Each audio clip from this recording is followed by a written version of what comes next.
what's up, familia? Welcome inside the Big Rig. Hope you guys are doing good. Keeping in between the lines. Got your load secure. Alright, man, let's get into a scary trucker story.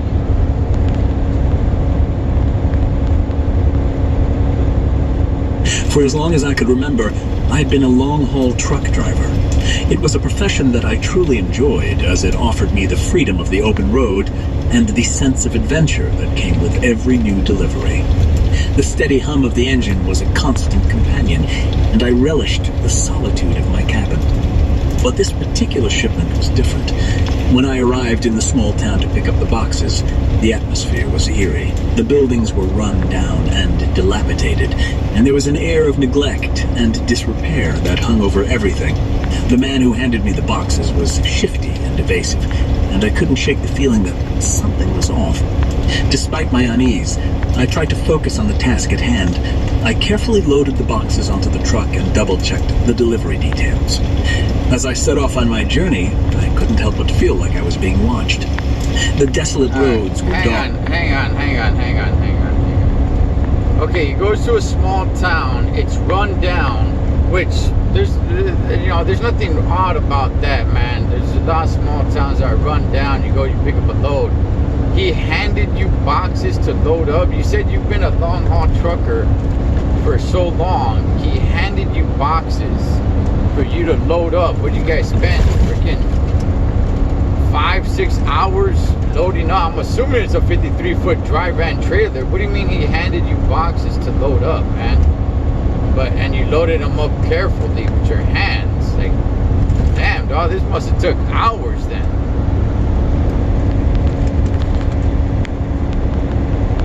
Silent, and every little sound seemed amplified. My unease grew with every passing mile. I tried to dismiss my feelings as just my imagination running wild, but the feeling of being watched persisted. I kept checking my mirrors, but there was nothing there. The silence was deafening, broken only by the hum of the engine and the occasional chirping of crickets. As the night wore on, my nerves began to fray. The sense of unease that had been nagging at me all evening now felt like a tangible presence. I couldn't shake the feeling that something was going to happen. I didn't know what it was, but I knew that I had to be ready for it. Suddenly, I saw a figure standing in the middle of the road, a few yards ahead of me. My heart raced, and I hit the brakes, causing the truck to screech to a halt. I peered out of the window, but the figure was gone. I shook my head and tried to convince myself that it was just my imagination playing tricks on me. I decided to take a break and stepped out of the truck. The chilly air bit my skin and I shuddered. That's when I noticed that one of the boxes had a slight tear and something was peeking through it. My hands trembled as I hesitated, then opened the box. My heart stopped as I saw packets of white powder inside.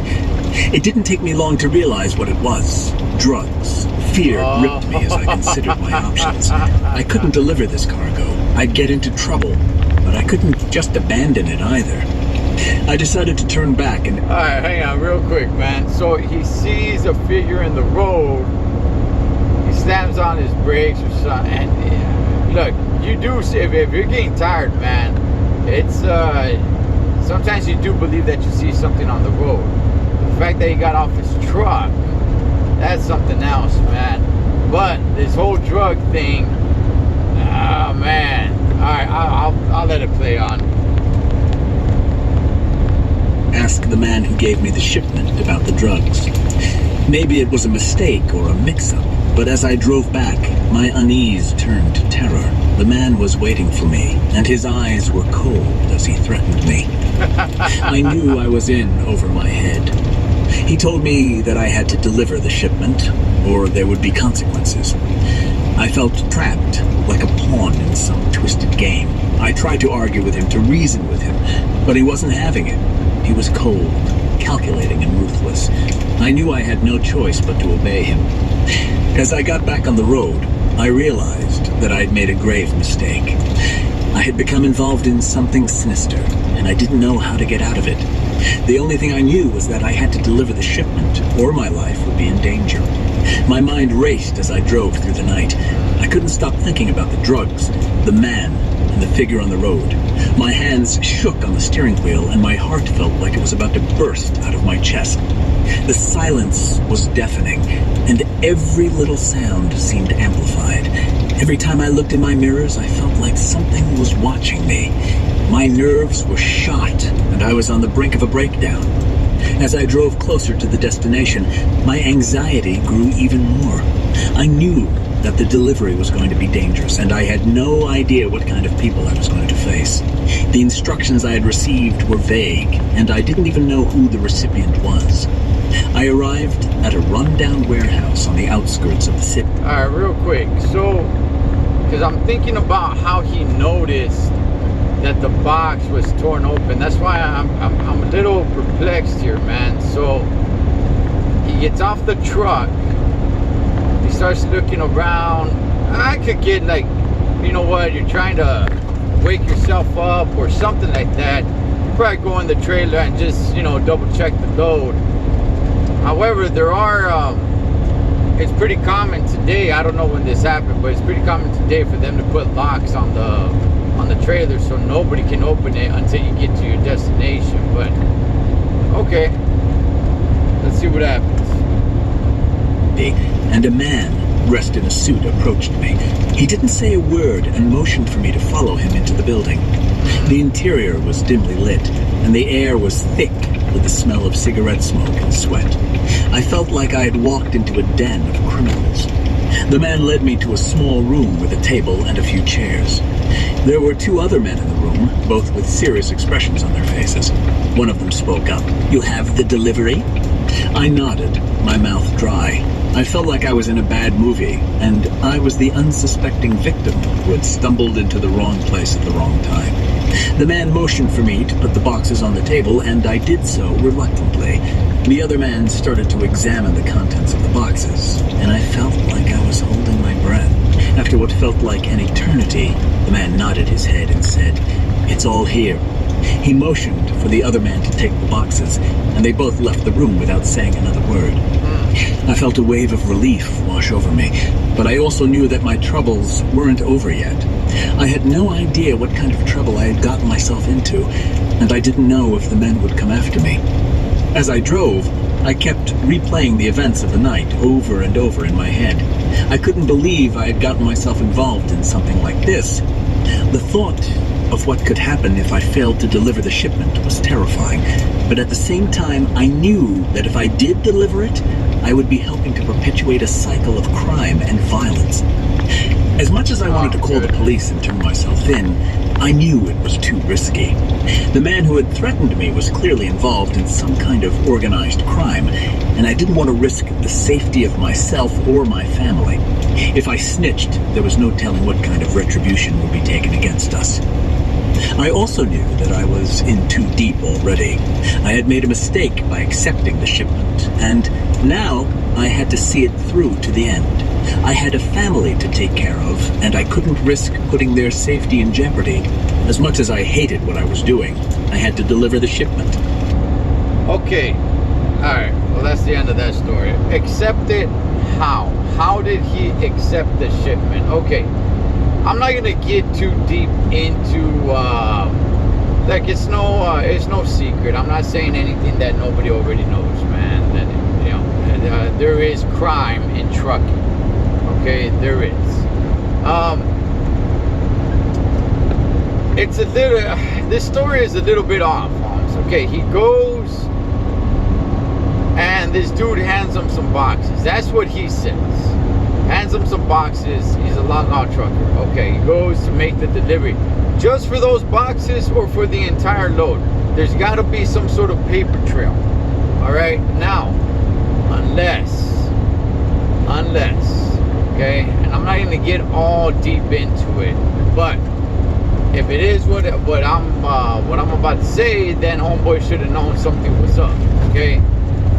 Yes, it can and it does happen where it's like, let's say you're going from LA to St. George, Utah. All right, and somebody says, "Hey man, you know what? That's you're going that way? Yeah. Hey, I got something. want to make a couple of extra bucks, you think you could take, you know, a few boxes or something, right? And stop in Vegas, right? Because it's on the way. It's on the way. So it's like, yeah, all right, cool. Yeah, here, man, I'll pay you this much feria. All right, cool. Don't ask any questions. You just go ahead and you do it. Okay, unless he's talking about something like that, but then he should explain that in the story that that's what he did. Because if that's not what he did, well then, heck, dog, legally, there's all kinds of paperwork, paper trail, and everything that's going to lead to all this being an actual true delivery. But if it's what I explained, which does happen, it's like, hey, you know what? I got these 2, 3, 4 boxes, or just one box.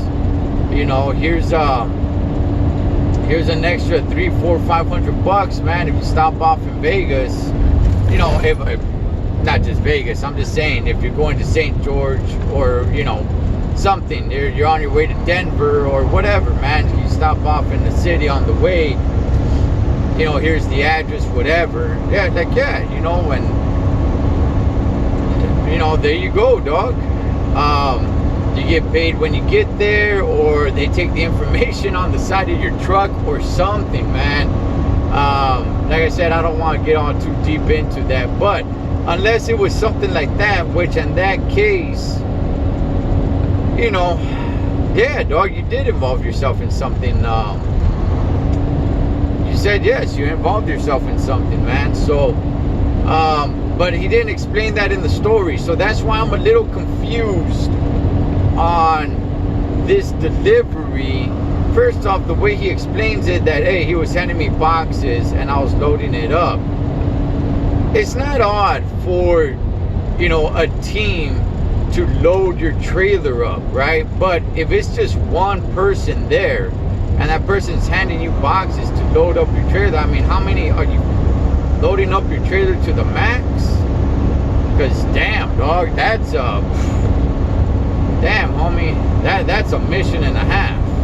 Okay, yes, there are loaders that will go ahead and load up your trailer, you know, by hand. But if it's just you and that one person, that's already pretty damn sketchy right there. Like, damn, what the hell is this? But anyway, man, guess it all worked out for him, all right, I guess.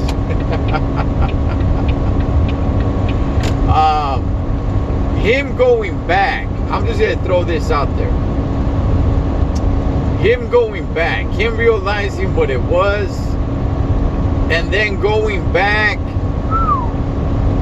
big dog, you already put yourself in harm's way by doing that. I'm not gonna say anything. I would, you know, my advice to him would have just been like, hey, dog, unless you're looking to get yourself, you know, unless you're, I don't want to get too into it, but I would have just said, just pretend you don't know anything, just go deliver it and be on your way. You know, but going back and letting them know that, hey, I know there's drogas in there, and refusing to deliver it, and that person's, you know, having to strong arm you to go deliver it, man, homie, you just put yourself in a very, very bad situation, dog. If you thought you were in a bad situation, now you're even in a worse situation. But anyway, familia, I'll go ahead. I'll leave you guys with that. As always, live your life like you're on the road. Be aware of your surroundings and always keep a safe distance. Blood makes you related, but loyalty makes you family. Until next time, this is Ed the Troll Trucker. Over and out.